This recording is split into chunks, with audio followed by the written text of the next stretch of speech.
Today I am going to talk to you about my favorite lenses that I use when I'm shooting video in manual mode.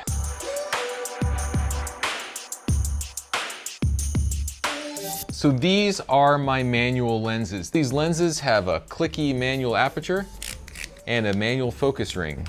Now there's a lot of lenses, of course, that have autofocus, auto aperture, and stabilization built in, and they have their place too when I shoot. But sometimes I just want to go all manual for a number of reasons. The main reason I go manual is because manual lenses tend to be older, and older lenses tend to have characteristics that newer lenses don't. Little imperfections that translate to my eye as being a little more cinematic. Now it's hard for me to put this look exactly in words. It has something to do with a little bit of softness, a little bit of lens flare, a little bit of aberration, but it's palpable when I look at the footage. And if I have enough control over my subject, I like to be able to shoot manual. And given the fact that the main cameras I use, the Sony a7S II and the Sony a6500, have stabilization built into the camera, I don't need the lens to have stabilization. And I usually use the lens at a fixed aperture, which leaves focus as my main concern.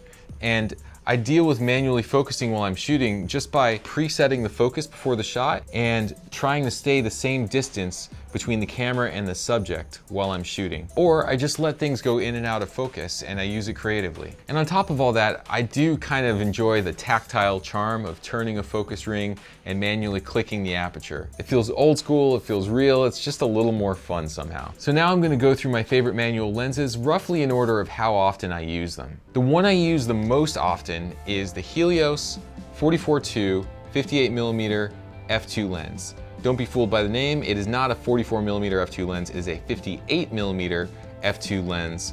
This is an old Russian lens, it's possibly radioactive according to some blogs, and it has a really unique character to the bokeh. It kind of swirls around a little bit. You see this the most if it's sort of halfway out of focus and if the background has a tree with sun shining through it. Those kinds of backgrounds will bring out the swirliness in the bokeh of this lens. So the bokeh is the #1 reason I use this lens, but it's not the only reason.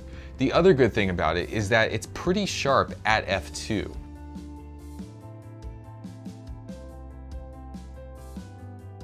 I used to use this Nikon AIS f1.4 lens almost all the time on my shoots, but since I got the HELIOS, I hardly ever use this one. Even though I get one more stop of exposure, this is f1.4 versus f2, that last stop is really not all that sharp. I try to shoot with a wide open aperture only if there's a reason to, only if I want to really focus the audience's attention on a closer detail. The other kind of cool thing you can do with this lens is put an oval aperture on it to shoot fake anamorphic. So what I have here is something called the ANAMORFAUX adapter. It's really just a plastic ring with an oval cut in it, but I use it because it's a little more practical than my own cardboard cutouts that I made, and the oval is a little more perfect. So I can take this little cheap filter with me on any shoot, and if I feel like adding an anamorphic look to my shots, I just put it on the HELIOS, and the combination of the HELIOS's curved bokeh with the oval aperture gives those shots a really unique sort of pseudo anamorphic look. And one more good thing about the HELIOS 44-2 lens, it's dirt cheap. On eBay, you can probably find this for about $50 US. If you pay any more for it, you're probably getting ripped off. But be warned that there's various levels of quality in this lens, and the bokeh characteristics are not all the same. Some HELIOS lenses actually don't have very much swirly bokeh. You should probably ask for a sample image from the seller before you put down your money and buy it. Okay, my second favorite lens when I'm going all manual these days is the LAOWA 15mm f2 lens. This is a really special lens because it's 15mm in its f2 and it's full frame.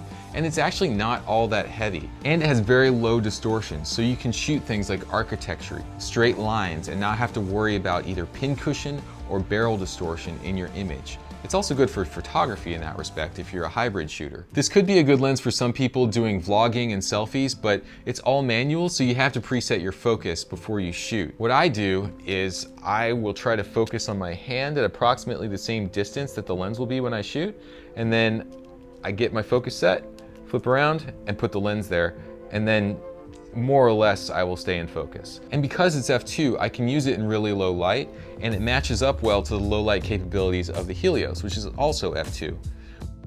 Now some people have claimed that this lens isn't super tack sharp when it's wide open. I personally have never had a problem with that. It's a hell of a lot sharper than my old ROKINON 14mm f2.8 was, and it has a whole lot less distortion. But if you really need absolute pin tack sharpness, you might want to check out some sample images shot at f2 and see if it works for you. When I'm going out for a shoot and I don't want to bring much gear, sometimes I just bring these two lenses and they fulfill almost all my needs. Okay, next up is a Nikon 35mm f2 lens.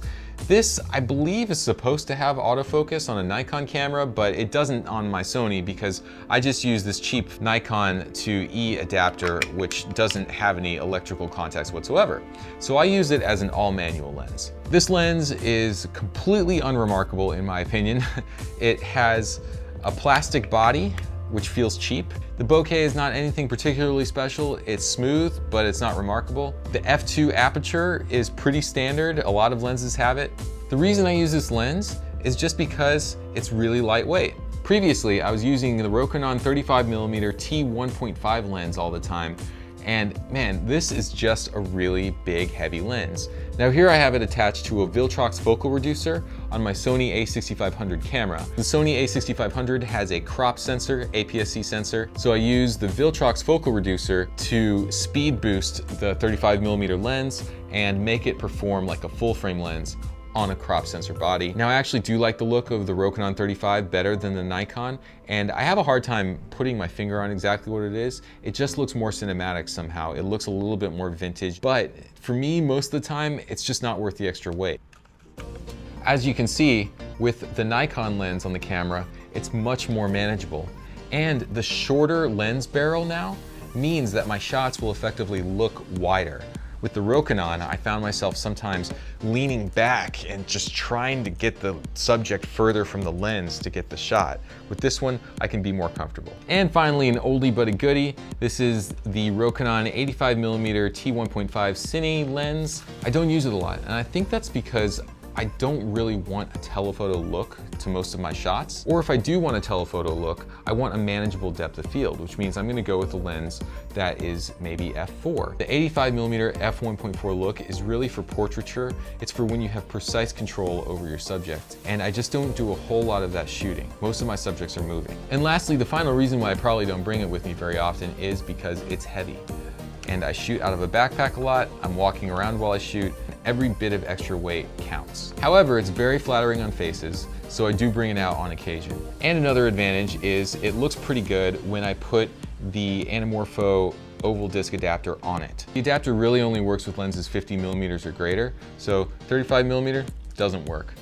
15mm certainly doesn't work, and you don't really need it anyway because there's hardly any bokeh. But for 85, you get really nice oblong bokeh in the background. It forms a very visually pleasing pseudo-anamorphic look. Now you're probably wondering, how do I use all these manual lenses when I'm shooting on a gimbal? How do I keep my subject in focus? I pre-focus my shots.